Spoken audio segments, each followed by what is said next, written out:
Good morning. Sitting in one of my favorite places in my yard.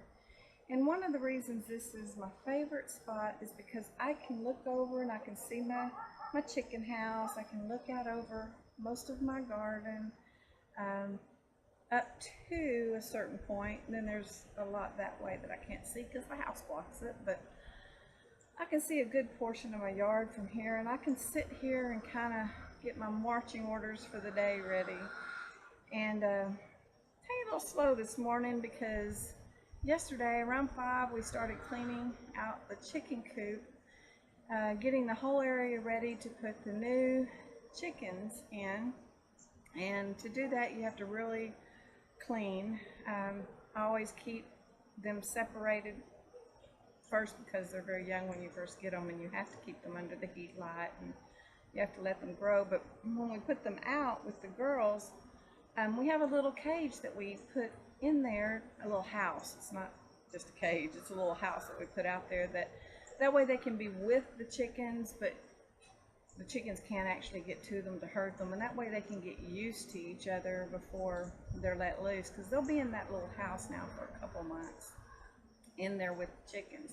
In a few weeks I'll start letting them out when I'm out there with them, so that they can start getting used to being out and around. But they seem to be liking where they're at, and Rooster Rex is doing his job. And so we did that, and which filled up the compost after we got through, because we had already put all the stuff that we had gathered from the garden that we weren't going to chop and drop, because there's a few things that I don't chop and drop. I don't chop and drop squash, cucumbers, or tomatoes. A lot of people do. Don't have a problem with people that want to do that, but I don't, because I don't like what they do. Now this weekend we'll be coming over here and we'll be constructing a guinea house. And because our guineas are getting so big, they grow so fast, but they are bigger birds than your chickens. And where chickens kind of come up, like this, guineas are like this, and they're big birds, and they're getting big really fast, and they don't like the little cage that they're in. So, and I don't have any other guineas that I'm going to have to get them used to. So they'll be going out into their house, but we've got to get that constructed this weekend. So it's going to be a few long nights, which, kind of taking it easy this morning because we did work so hard last night. But, on the homestead, you're never going to be caught up. Don't have any wild ideas that you're going to get your list of projects and you're going to get to it and you're going to get them all done, because there's always something else that needs done. And if by some miracle you do get through your list, it's time to go back and start checking to make sure everything's okay. Like our compost, we constructed a really good compost, and it needs repair. So, and we've been using it now for this one in particular for a little over a year. So it needs some repair. We worked hard to get it done and went on our merry way, but now we've got to go back and do some repair. The chicken coop, now that's been up for years, but yep, it needs some repairs. We've got to do a new roof on it. And it's like, you do take time to do things, and you make sure you're doing it good, because you want it to be, especially here, we get some really hard rains, and in the winter we get some, bad weather, and we want them to be able to get out of the weather. We want them to be able to stay dry. We want them to be able to get out of the hail and the sleet and, that type of thing. So we do construct it good, but years later you've got to go out and you've got to do some repairs. So, there's always something. So, and my whole purpose of saying that, I'm definitely not complaining. I am so blessed. So blessed. I love my home. I love my yard. I love my garden, my chickens, my guineas, you name it. If I've got it, I love it. And I'm so thankful for the blessings that the Creator has given me. my whole purpose of saying that you never are done with your chores on the homestead. There's always something else. You know, you never get caught up. It's because if you're new to this, you need to know and not be stressed over it. Don't stress.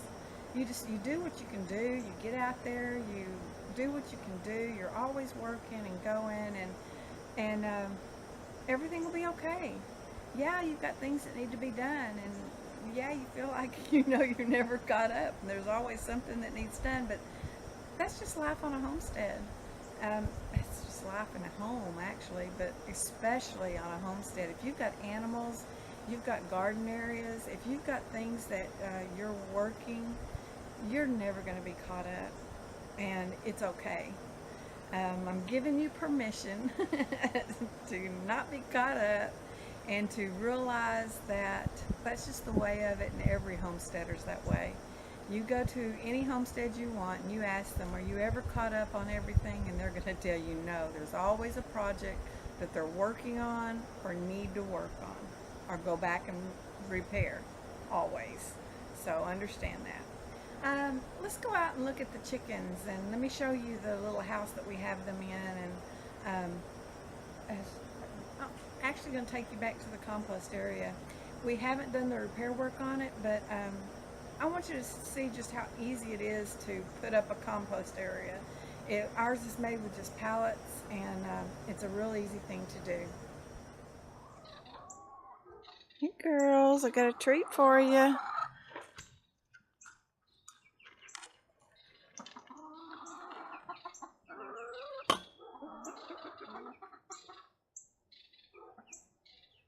Treat for you. Split peas that I soaked. Chickens love them. It's a good treat for them. This is the little house that we have set up for when we bring young chicks into the pen. We will put them in this for a while so that they can actually be with the rest of the flock, but yet they're separated and the flock can't get to them. That way they can both get used to each other. And they're doing really, really good. Our rooster Rex, when we brought them in, we sat them in this little box right here, lifts up, and we sat them all in that box. And Rex was the first one to come down the little stairs. And he came down and he checked out the place, and then he went back up and got the 3 girls and brought them down. So his natural instincts as a rooster have already set in, and he's doing his job. So I think he's going to be a really good rooster. Now after we got, the coop all cleaned out and the area ready, we had filled up our compost. Girls like to come out with me to the compost, but they're going to be in for a great surprise because we have put a top on their favorite side, and they will not be getting into it. We're ready for this to start to work and turn to soil. Now this side we have put the gate on it. It's not attached right now. He'll attach that later. The only side that gets the gate closed is the side that is working. Now I had told you before that our compost needs a little work. It is made out of pallets. That's what it's made out of, or pallets. And we've got it open in some areas so that it gets airflow. Then the front is closed up, but we have lost a board here and that needs replaced. Now this does have a gate, but we're going to leave it open so that the girls will be able to get in, scratch around, and work the pile. Let's see what the girls are doing.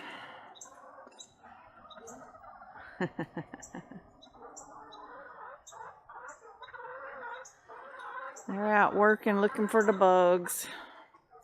Now this isn't a very pretty area. It's back behind the storage house, but this is where we have our compost because it is out of the way and, you know, back behind everything. But you can see that the girls keep this area worked and cleaned out pretty well. What we do want to do, because there is no water back here, what we do want to do is we want to put along the line of the house, we want to put up a gutter system, and then right here we want to put one of our rain catchment containers so that we can have water back here. Because as you know, you have to put water in your compost. So it is quite an ordeal getting the water back here. And that's one of the things we were doing last night. We started around 5 working on the chicken coop because we had to, before we could put the babies in there, we had to completely clean it out. We had to go inside the coop. It was time to do that anyway. Go inside the coop. We had to completely take out the bedding and the roost in their nesting area on the floor. We totally cleaned it out, put down new DE, and then put in new wood chips and new straw. And then we had to clean out the run, and we haven't put new straw out here because after we got everything took care of in the coop and had everything replenished, it was time for the girls to roost.